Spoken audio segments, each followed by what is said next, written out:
to be honest, I do not watch those things before they happen. That music, I'm like, I need to get up and run around over here.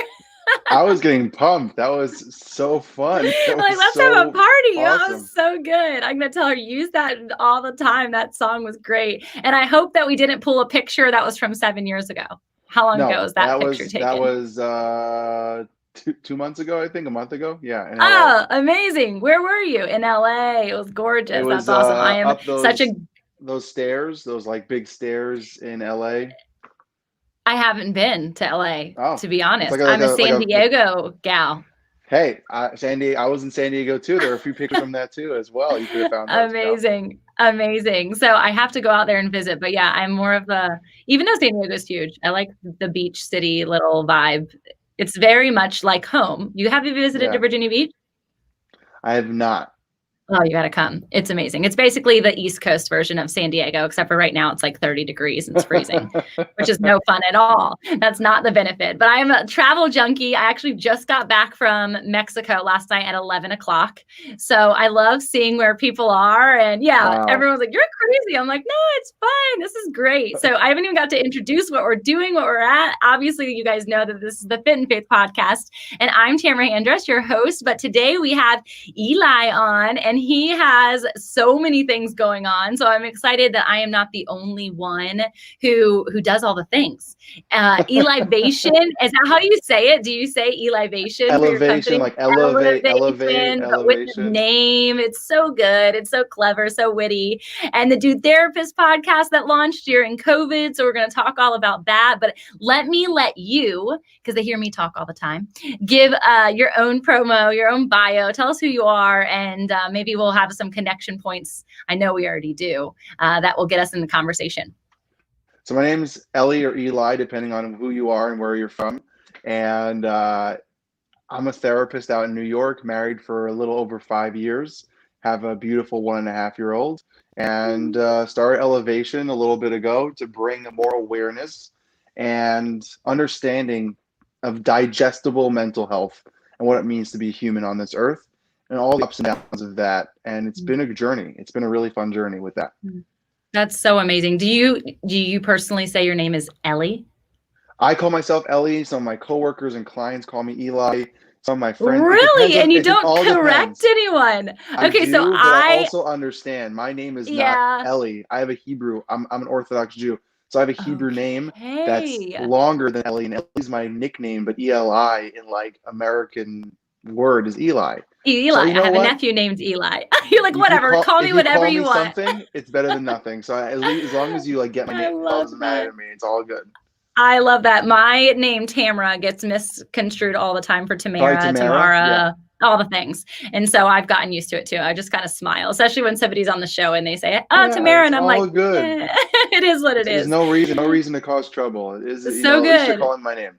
Yes. And I think, again, that kind of lends itself to your mindset towards your approachability and really what you do as a whole. And so tell us about how you got started on that journey and what led you into therapy. I need therapy. I think we all do. But my therapy journey has like such roots to who I am, and I am such a proponent. So I want to hear about what led you to that.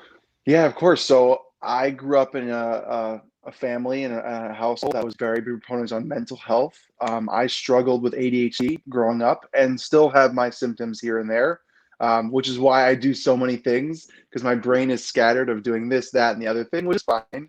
And I get it done. It doesn't hinder me at all. It's a superpower of mine that I embrace and went to therapists as a kid. And I always wanted to help people but don't have the brain for memory like doctors or like that really amazing relationship that doctors can truly help someone on a when I'm in need kind of scenario. And I thought, you know what, let me be a therapist. It is a place where you can help someone at their lows and at their highs and be there through that journey to be a loving, caring soundboard for someone objectively with no judgments and just care. And I really hope I'm on the right journey because I'm invested. So I hope it's the right one. I really, Yeah. I think it is the right one.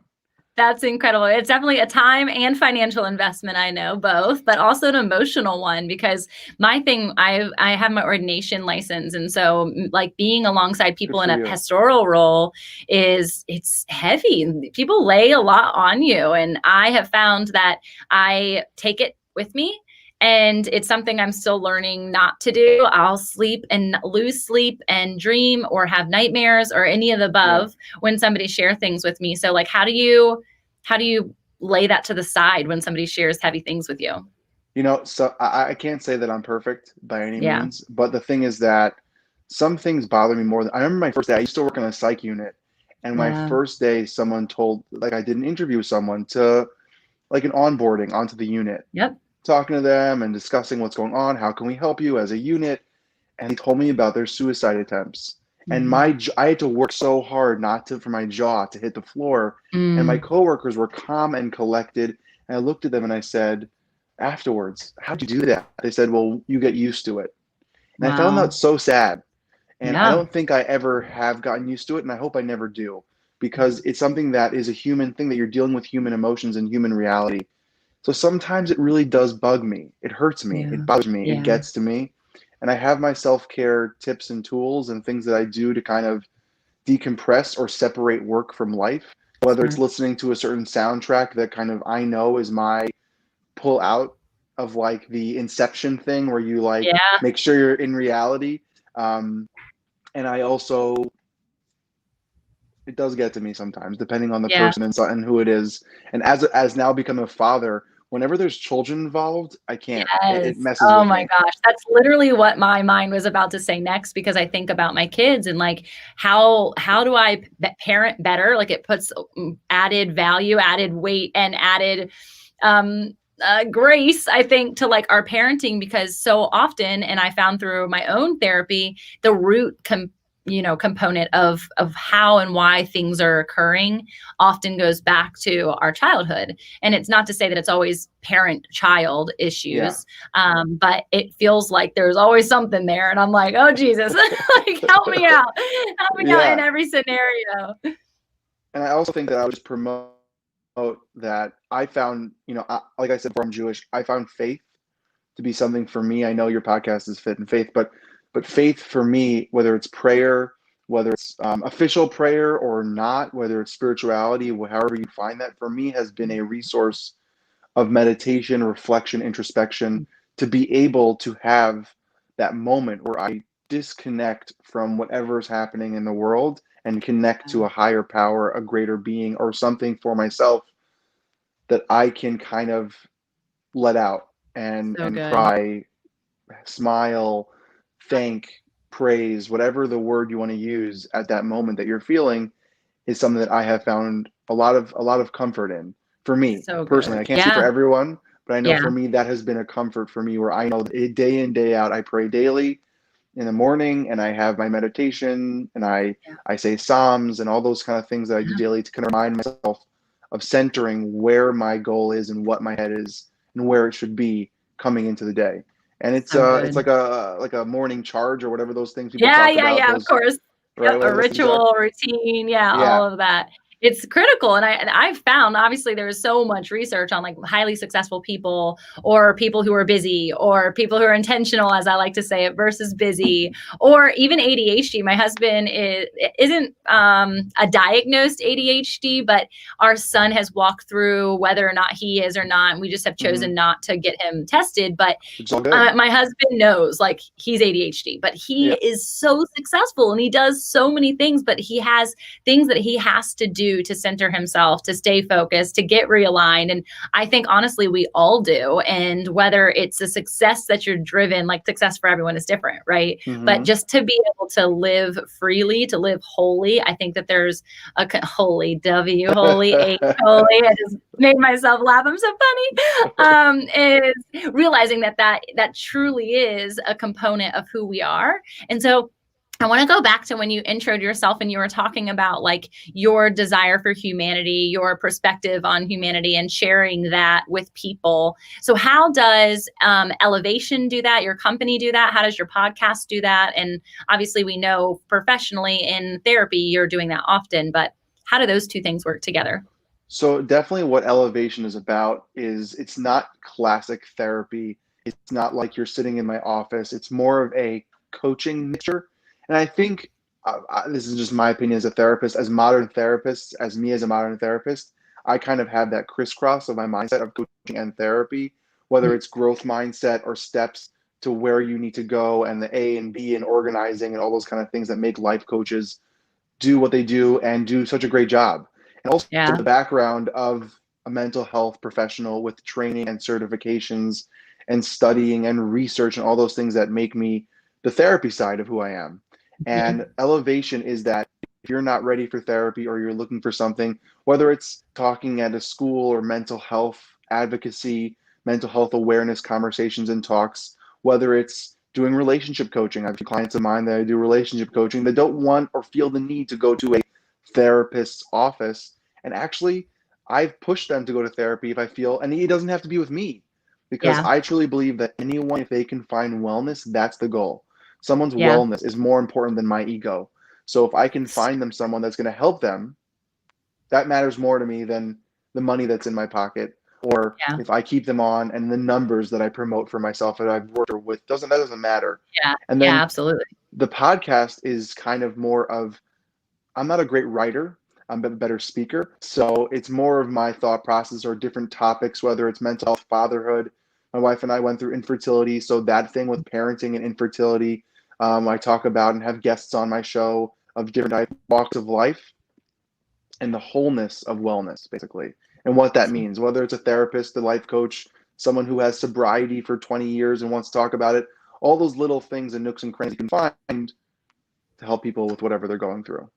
So cool. I love that. And I think I actually coach a couple of people who are doing this piece where it's like the therapy blended with coaching. And I feel like coaching has gotten such a bad rap. It's like everybody Yes. just like raises their hand and says like, I'm a coach, but there actually are people who have reasons that they call themselves a coach versus a therapist or versus something different. I think at any season of my life growing up, like we all had coaches. And so why should we not have coach as an adult? I actually had a girlfriend whose daughter just got enrolled at High Point University in North Carolina.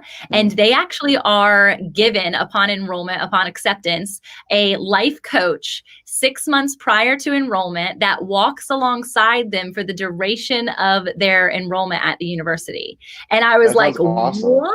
That's brilliant. And like they're in their faith and things too, but like specifically life coaching, I'm like, that is a time where I really needed a life coach. Did not have an idea, even in my degree, what am I doing with my life? Where is this going? I mean, all the things really. That's probably what led me to therapy later. But regardless, I think it's really interesting that I was actually reading this book on vacation that plays so beautifully into this conversation. So again, I don't believe in coincidences. I believe in God winks, but I have it laying next to me. And as you're talking, so many of the things that you've already said are either in this book or I'm recognizing within you because it's in the forefront of my mind. And it's the concept of emotional intelligence. And I don't know if you've read I've read emotional EQ. intelligence, EQ. I've Uh, read, all those things, and I'm you're a so good at nonfiction. it. Thank you. And it's something, by the way, that I truly believe is part and parcel of my ADHD. I think because I Interesting. had to learn social skills and really work very hard to be in tune versus me flooding around and being all over the place and not having those social cues, which is a symptom of Yeah. ADHD Yeah. is social cues issues. Yeah. I did not have them well growing up. Wow. Yeah. I was all over the place. So I really had to work very hard. So I love nonfiction books. My So wife is good. like Me the fiction book, the serial killer thrillers, and like too. whose husband's killing whose wife and whose wife is killing whose husband. And she's sitting there on the edge of her seat, and I'm sitting there with like tabs and like writing markers and like I sit there. We have Me very different too. styles of what we read, and I love emotional intelligence. I think it's key for a lot of things that we do in our life.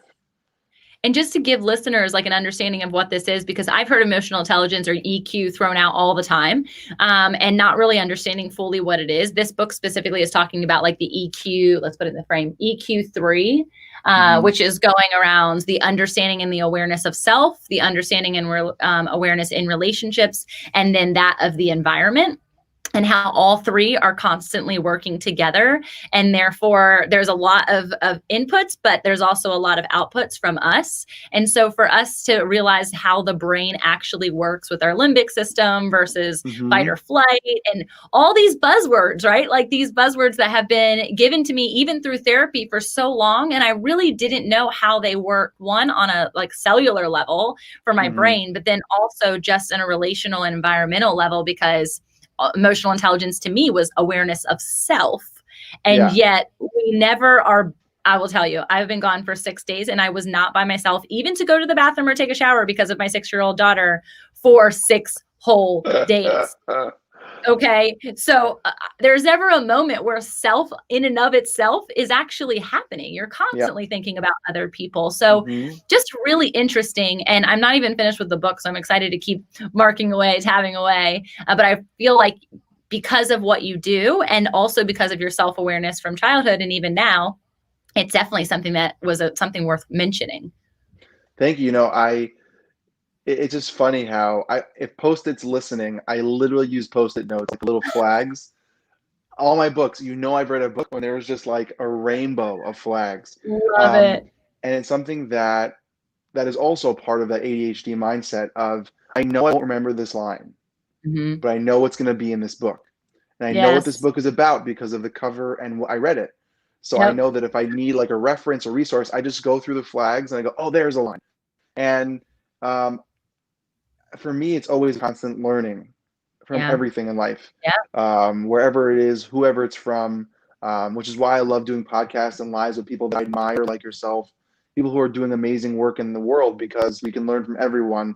And I love that you brought that book out, because I think it's always important to be learning and growing, no matter where you are in the stage of your career, how smart or how good you are at what you do, you can learn something new. And I think a lot of books like that are talking about nowadays this idea of emotional intelligence. Even though Daniel Goleman and all these other people have written about it and researched about it forever, but it's truly finding the right balance of a certain writing that speaks to you, a certain author that puts it in a certain way that clicks versus the 8 other books you've read. So good for you. That's amazing you're reading that.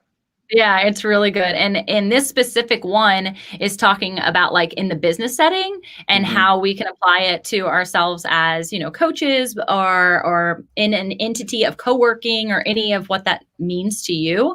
And so from a professional level, I really never considered it. And it made me think through, as they were giving examples of like large corporate settings, which I'm not in, how does this apply to me and like an individual client, or when I'm coaching a group, or bringing people together for conferences like you do, or therapy sessions, like all of that. It really is at play all the time. And now more than ever, having this understanding of emotional intelligence allows us freedom when things that are crazy and out of control. And I'm hoping I can remember the acronym. It's VUCA, VUCA. Have you heard of this? No. It's basically applying to the environment. And environment is always versatility, uncertainty. C is complexity, and A is ambiguity. Woohoo, I did it. Okay, so these 4 things, versatility, uncertainty, complexity, and ambiguity, is the environment at all given times. And especially during the season of the world and the time of 2020 and COVID and all of that stuff, and politically and spiritually. I mean, I think that there's every realm of our self is being just messed with right now. If we have this sense of emotional intelligence, it allows us to understand why we're feeling an emotion and then how to respond versus unnecessary immediate reactions, which I love that. happens all the time. Yeah, I think right now we're in a state of just so much complexity and like volatile feelings, like a volcano, like about to erupt from any direction on a given day. And it's very hard to kind of keep centered. So when we are aware of ourselves and the three parts of ourselves, others, and also the integration of the two of those things, it can kind of help us navigate the ins and outs of life that we're dealing with, because those three things are constant. Like you said, even on vacation, you had no alone time, right? Yes. My daughter's starting that right now. Every time my wife goes to the bathroom, she goes, "Where are you going? Where are you going? What are you doing?" And is so Yeah. curious of following you. You don't have alone time. I'm not there yet, but it's starting, of like Wait sitting in the for it. bathroom with my child. Yes. It's a rite of passage as a parent, Yeah. you know.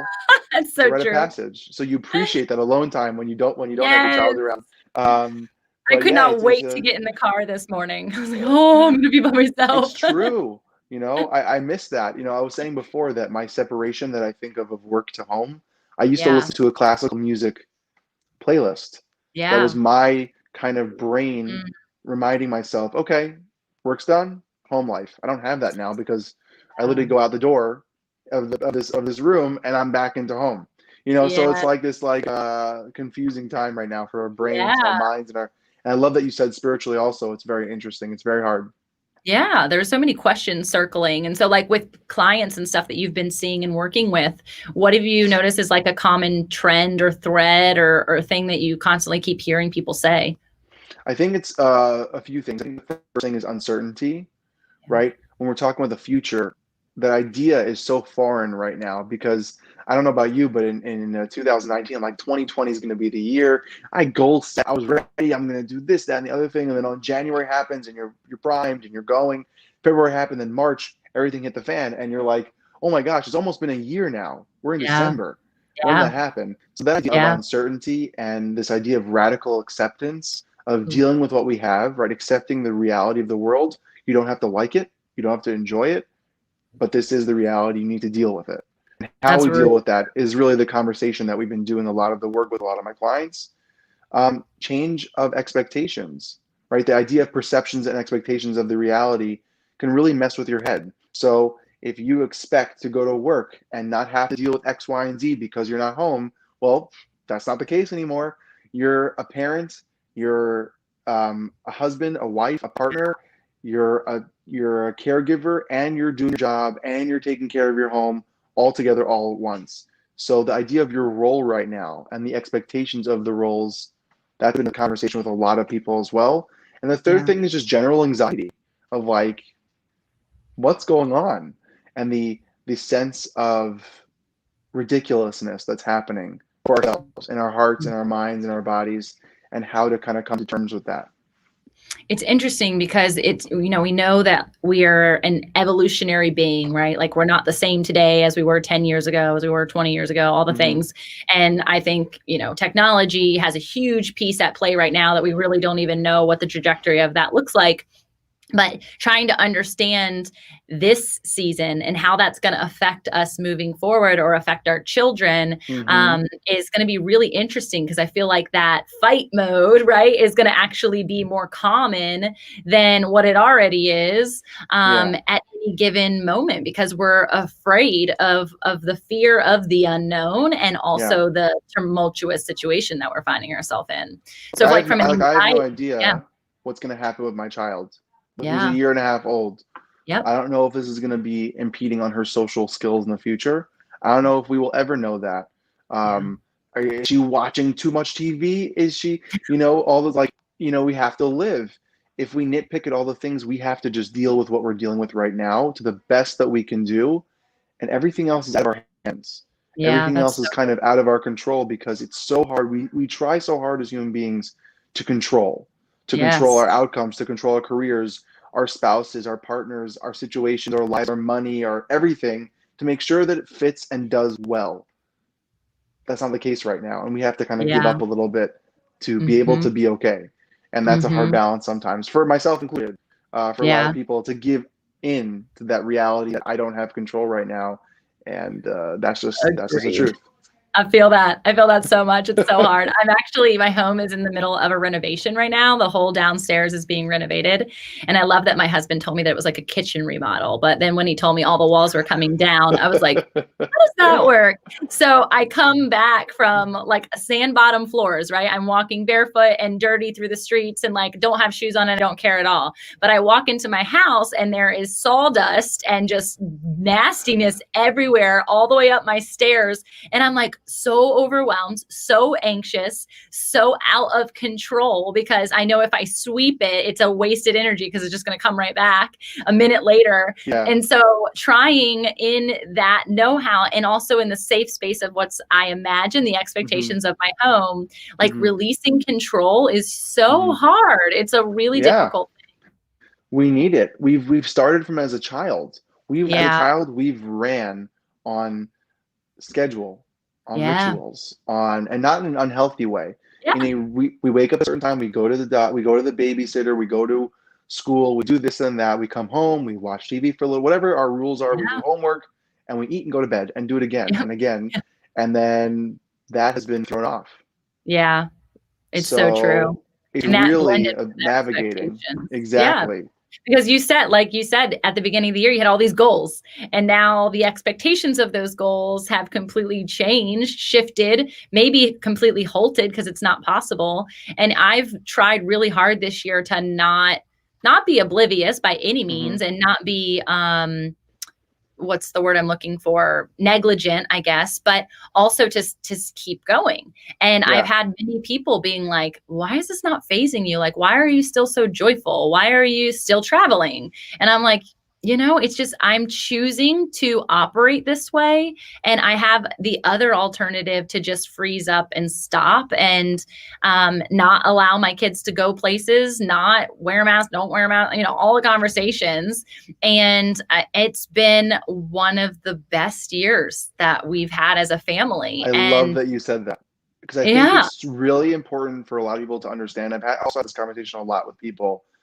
The idea of feeling bad about having good right now, because like I have spent so much time with my daughter that I will never be able to have with any other child again. Yeah. It was like paternity leave, mandatory paternity leave. It's been a blessing.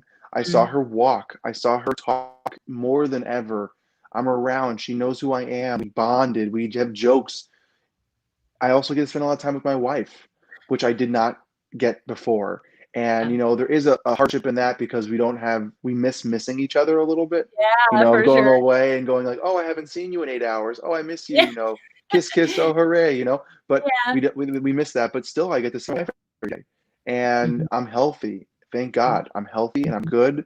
My job is good. So there are blessings that have happened, but it's really hard sometimes to appreciate that, or based on other people's feelings about their negative life or the world as a whole. How could you have a good time?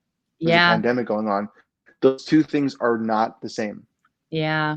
And those two things, they're different. You can have a good life and enjoy the world that's going on right now because you're pivoting.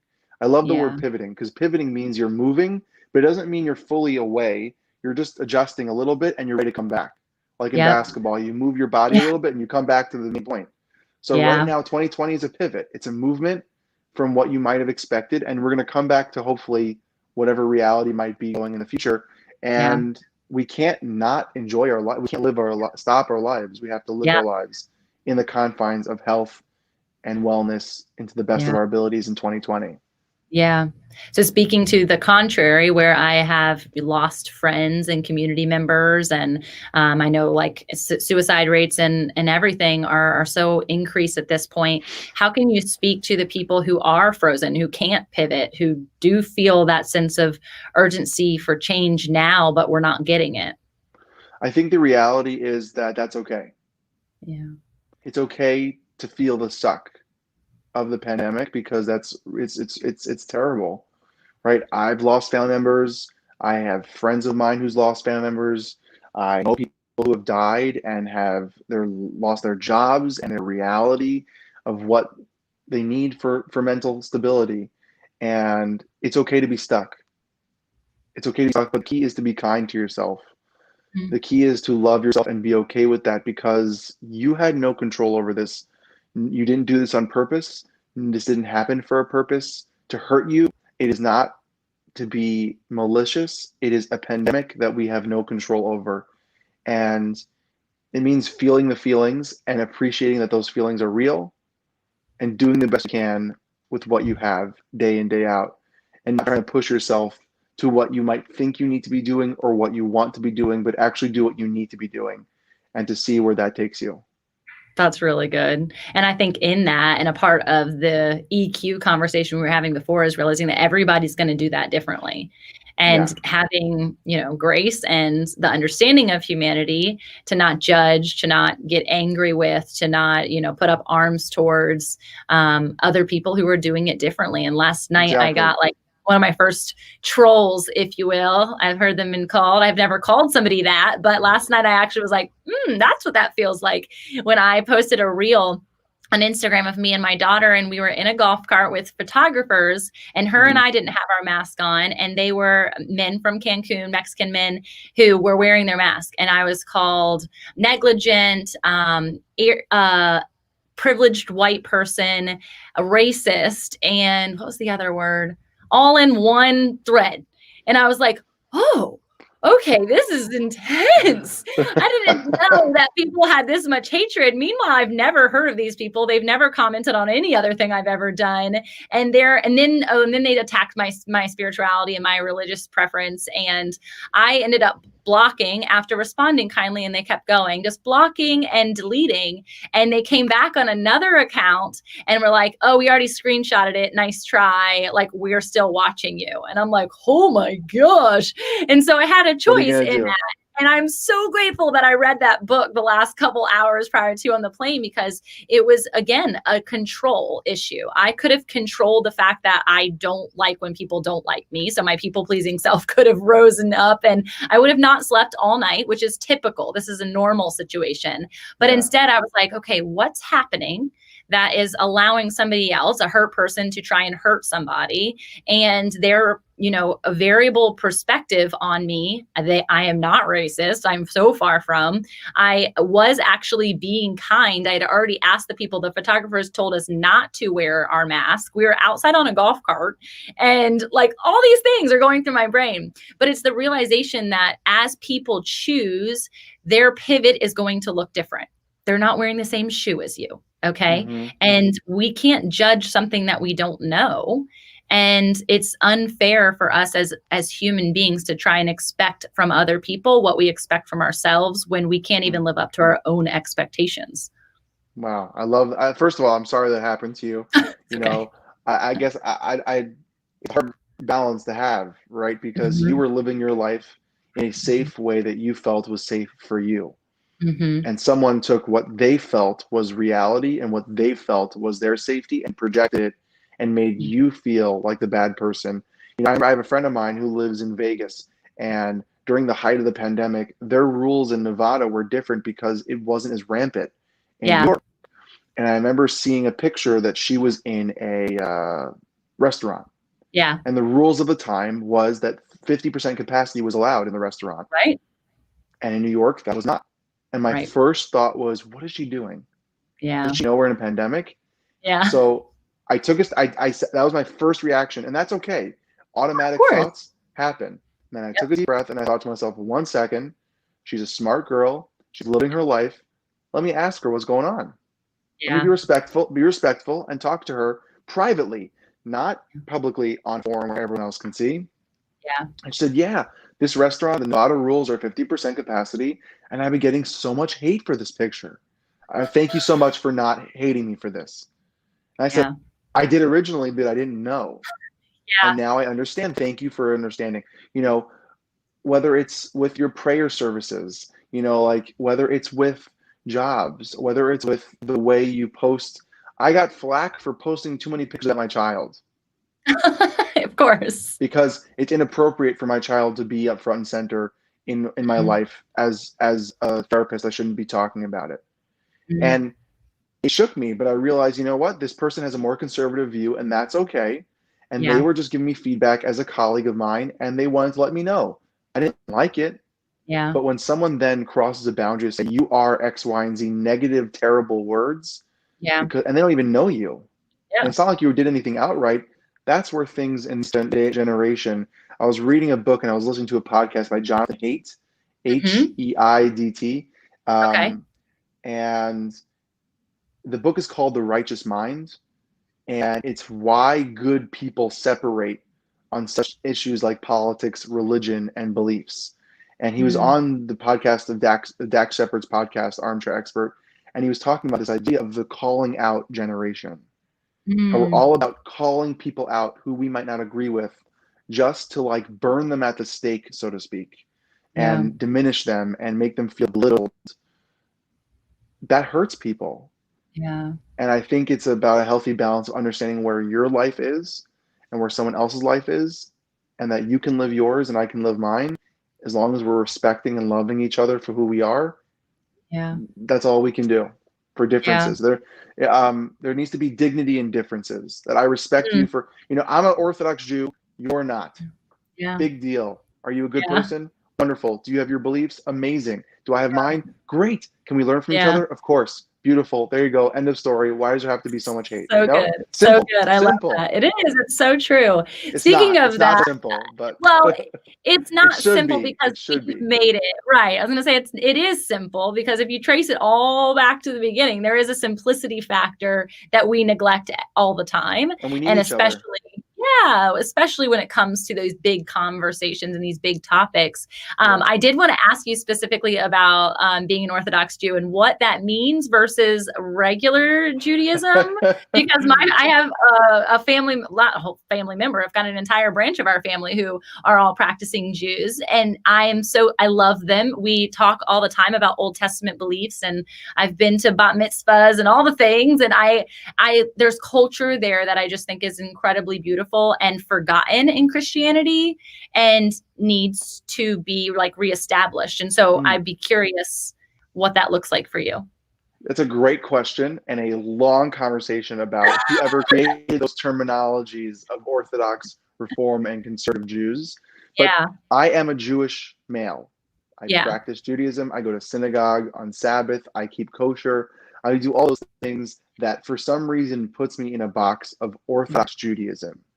Okay. There is another sect of Judaism called Hasidism. There's another sect called Conservatism and Reform.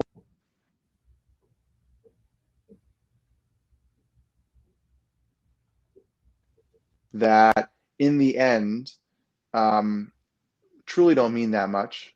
Yeah. It's really about the box that we're put in based on the laws that we follow, or how stringent we are on those laws, and how letter of the law we follow those things.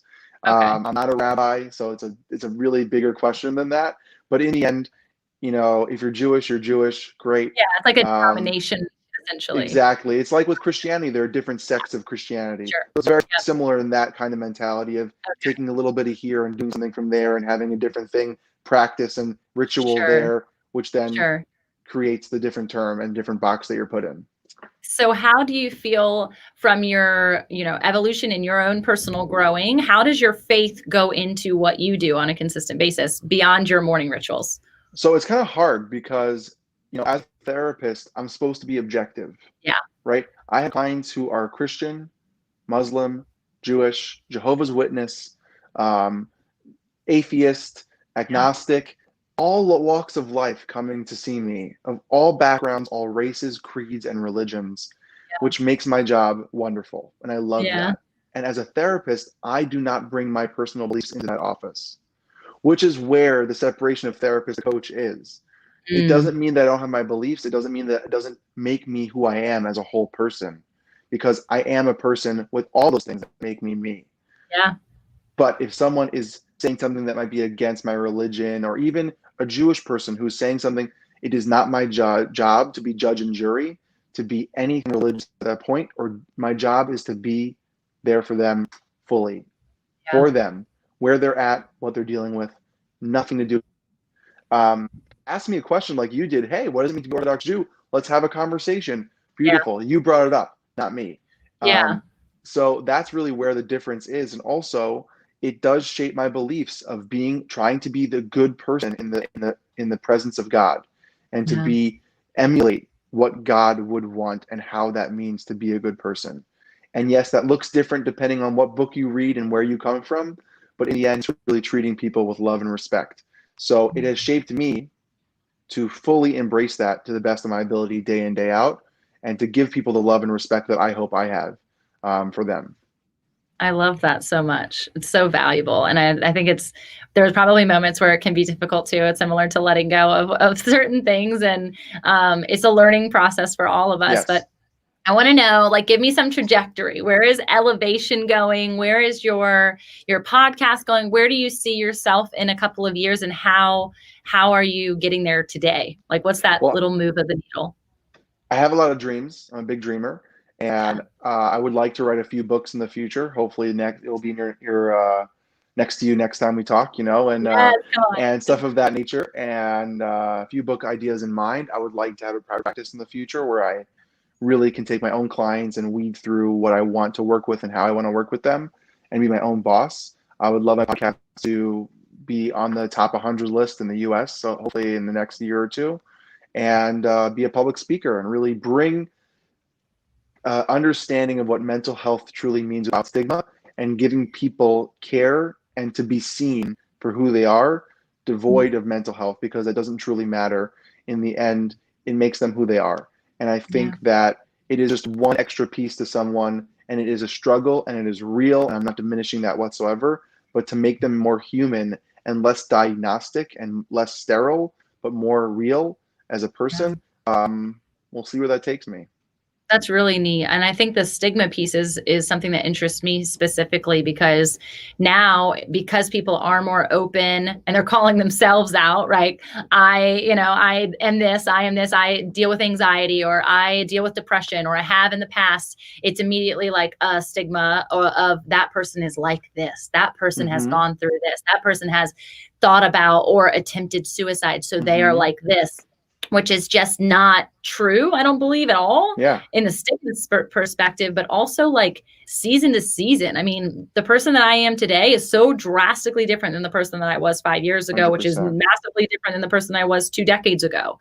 And so trying to help people like free themselves from the current moment of who this person is through this one specific lens, which goes back to literally everything we were talking about. I love how everything comes full circle. But talk to me, like, from a stigma perspective, like, how can, beyond just your podcast, maybe conferences, beyond a book, like, how can we and me as a colleague, a friend, help activate that with the people that I'm in touch with on a consistent basis? Well, I think what you said is so beautiful. And I think it really is about giving people the space to feel, to heal, and deal with it, and be able to just be okay with saying, hey, I went through anxiety, no stigma attached. It means absolutely nothing. I had my first panic attack after my daughter was born. Does it make me any less of a human? No, it makes me more of a human. And then on top of it, I also believe that when it comes down to it, stuff happens in our life. We're dealing with things day in, day out, and mental health is just as important as physical health. Yeah, absolutely. It makes you a person. It makes you how you deal with it a person. It makes your failures and successes as a person. It's all beautiful and all wonderful, and it's all just you. And So in the end, if you come to me and say, hey, I had anxiety, I have this, maybe help someone talk it out. What does that truly mean? How do you define yourself? Be there as a listening ear, but actually just be there with no judgment, no advice, no, here's what I did, here's what you should do. Let them talk. And then if they want your help and ask you for advice, they will, because they know you're there already. And that's something that's truly important, is to people know that you're there to hear and listen, especially during really rough times like now. Yeah, that's so good. And is Feel, Heal, and Deal a book title yet? Because it should be yours. No, that is it's not mine. That is totally it's Tiffany Rowe. Amazing. She's amazing, and so a tagline for everything is Feel, Heal, and Deal. And good. I love using it because it's so good. I wish I copywritten it, but it's all hers, and I want to give her full all right, Tiffany. Brilliant, Tiffany. So good. I'll have to connect with her afterwards. That's really fun. Well, I would love to share with people how they can get in touch with you moving forward. And right now today, you guys got to listen to his podcast, The Dude Therapist. And then are you most active on Instagram? Yes, I am most active on Okay. Instagram. Yeah, very much And so. what's your handle for there? I know It you is have the Dude Therapist ELIvation. one, but Yeah, I do the okay. therapist one, and it's ELIvation_therapist. Nice. So good. Is there any specific last bit of information you want to share with the audience? Yes. Yes, I love Really, I that. say it's all the time. Just be kinder to yourself and give yourself space to feel and be patient because change takes time and you deserve to give yourself the love that you give to other people when they're going through stuff. So give it to yourself as well. I know I struggle with that. I know we're so pressured to be and do and go. Take a moment, take a deep breath, and appreciate where you've come from to know where you're going. And I think then we'll be a lot happier with the now right now. So good. Ellie, it was such a joy. Thank you so much. I had to wrap up with both forms of your name, and I can't wait to connect again.